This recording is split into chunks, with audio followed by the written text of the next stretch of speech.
Good morning students. मैं मिथुन गुप्ता।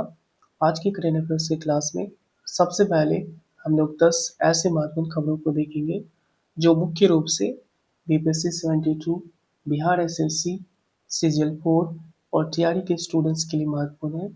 और अंत में हम लोग लेटेस्ट पढ़े जाने वाले, सबसे ज़्यादा पढ़े जाने वाले हाइलाइट्स को देखेंगे। और अगर आप सीरियस कैंडिडेट हैं, बिहार एग्ज़ाम की तैयारी करने वाले, तो आप वीडियोस को अंत तक बिल्कुल देखिएगा, काफ़ी महत्वपूर्ण रहने वाला है। तो बिना टाइम वेस्ट किए चलिए शुरू करते हैं आज का महत्वपूर्ण न्यूज़। तो पहला महत्वपूर्ण खबर है, नोवाक जोकोविच के बाद सभी 9 एटीपी मास्टर्स 1000 खिताब जीतकर करियर गोल्डन मास्टर्स पूरा करने वाले दुनिया के दूसरे खिलाड़ी कौन बन गए? तो इसका आंसर हो जाएगा जैनिक सिनर। तो जैनिक सिनर दूसरे खिलाड़ी बन चुके हैं। और इसके विजेता कौन है? तो जैनिक सिनर है इटली के। और उप विजेता कौन है? कैस्पर रोड नॉर्वे से। और जो टूर्नामेंट है वो हमारा इटालियन ओपन 2026 पुरुष एकल है। और इसमें जो स्कोर किया है जैनिक सिनर ने 6-4 और 6-4। अब ये स्टफ फैक्ट्स को भी ध्यान में रखेंगे। चलिए दूसरा महत्वपूर्ण खबर देखते हैं। हाल में किस राज्य सरकार ने राज्य कर्मचारियों के लिए 7वें वेतन आयोग के गठन को मंजूरी देने के साथ साथ महिलाओं को 3000 प्रति माह देने वाली अन्नपूर्णा भंडार योजना शुरू करने की घोषणा की है? तो किस राज्य सरकार ने 7वें वेतन अपने कर्मचारियों को 7वें वेतन देने के साथ साथ 3000 प्रति माह अन्नपूर्णा भंडार योजना के तहत महिलाओं को देने का निर्णय किया गया है? तो इसका आंसर हो जाएगा पश्चिम बंगाल। और ये खबर बहुत ही इम्पोर्टेंट है, आपके एग्जाम में कहीं ना कहीं पूछे जाएंगे, तो ध्यान रखेंगे आप।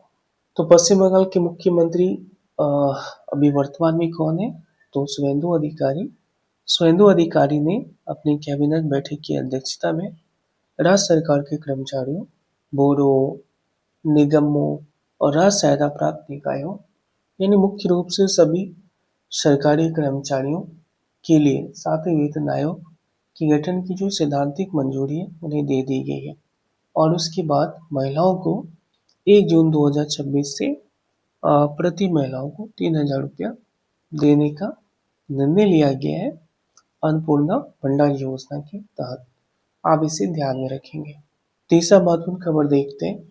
हाल में किस राज्य के नीलगिरी जिले में स्थित प्रसिद्ध हिल स्टेशन में ऐतिहासिक 128वें फ्लावर शो का भव्य शुभारंभ किया गया है? तो क्या हो जाएगा इसका आंसर? तो तमिलनाडु में भव्य समारोह का आयोजन तमिलनाडु में किया गया है। तमिलनाडु के नीलगिरी जिले के प्रसिद्ध सरकारी वनस्पतिक उद्यान में सोमवार से 128वां ऊटी फ्लावर शो शुरू किया गया है, जो आगे आने वाले 11 दिनों तक चलेगी, अर्थात 28 मई 2026 तक इनका आयोजन किया चलेगा। चलिए चौथा महत्वपूर्ण खबर देखते हैं। हाल में गांधीनगर में संपन्न हुई एशियाई भारोत्तोलन चैंपियनशिप 2026 में भारतीय महिला टीम ने टीम रैंकिंग में कौन सा स्थान हासिल किया है? तो जो हाल ही में संपन्न हुआ गांधीनगर गुजरात में भारोत्तोलन चैंपियनशिप 2026 में भारतीय महिला ने कौन सा स्थान हासिल किया? तो तीसरा स्थान। तो भारतीय महिला तीसरे स्थान पर और भारतीय पुरुष 5वें स्थान पर इसे फिनिश्ड किया, आप ध्यान रखेंगे। चलिए पांचवा महत्वपूर्ण न्यूज को कवर करते हैं। हाल ही में 18 मई 2026 को केंद्रीय औद्योगिक सुरक्षा बल ने आपातकालीन तैयारों को परखने के लिए किस अंतर्राष्ट्रीय हवाई अड्डे पर एक बड़ा संयुक्त आतंकवाद विरोधी मॉक अभ्यास आयोजित किया गया है? तो इसका आंसर हो जाएगा इंदिरा गांधी अंतर्राष्ट्रीय हवाई अड्डा आतंकवाद विरोधी मॉक अभ्यास से उसे आयोजित किया गया है। और इसका जो आयोजन किया गया वो 18 मई 2026 नई दिल्ली के इंदिरा गांधी अंतर्राष्ट्रीय हवाई अड्डे पर बड़े पैमाने पर संयुक्त आतंकवादी विरोधी मॉक अभ्यास का नेतृत्व किया गया है, आप ध्यान रखेंगे। चलिए छठा महत्वपूर्ण खबर देखते हैं। जून 2026 में 20 से अधिक देशों की भागीदारी के साथ पांचवी एशिया कप ब्रिज चैंपियनशिप की मेजबानी भारत का कौन सा राज्य करने जा रहा है? तो क्या हो जाएगा इसका आंसर? तो इसका आंसर हो जाएगा गोवा। तो जितने भी स्पोर्ट्स के न्यूज़ है वो हमारे एग्जाम के लिए बहुत ही महत्वपूर्ण है। आप ध्यान रखेंगे, ये कहीं ना कहीं एग्जाम में पूछा जाएगा। तो ये 21 से 27 जून 2026 तक गोवा की तासीदादी गोवा होराइजन में ब्रिज फेडरेशन ऑफ इंडिया के अनुसार पांचवी एशिया कप ब्रिज चैंपियनशिप का आयोजन किया जाएगा। तो आप सिर्फ ये ध्यान रखेंगे, चूंकि ये अपकमिंग है, कि इसका आयोजन कहाँ किया जा रहा है। चलिए सातवां महत्वपूर्ण न्यूज़ देखते हैं।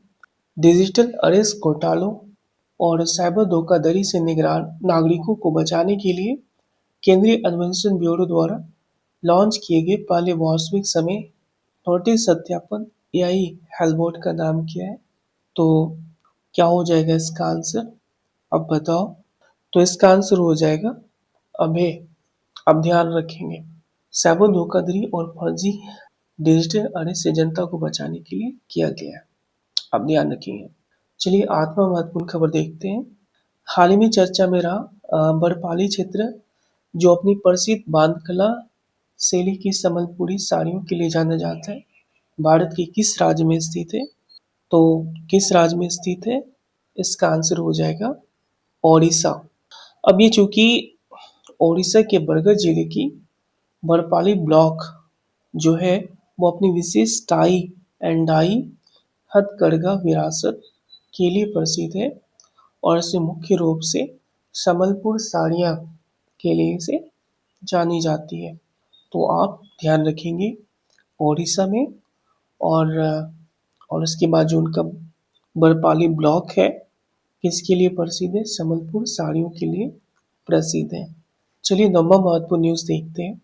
प्रधानमंत्री नरेंद्र मोदी को हाल ही में किस देश के सर्वोच्च सम्मान great cross of the royal Norwegian order of merit से सम्मानित किया गया, जो उनका 32वां अंतर्राष्ट्रीय पुरस्कार है? तो ये इनका 32वां है। इससे पहले उनका 31वां पुरस्कार हाल ही में उसे मिला है अपनी यात्रा के दौरान, और ये उनका 32वां अंतर्राष्ट्रीय पुरस्कार है। और इस पुरस्कार को देने वाले देश का नाम क्या है? तो आंसर हो जाएगा नॉर्वे। ये नॉर्वे के सर्वोच्च सम्मान है, से इसे सम्मानित किया गया है।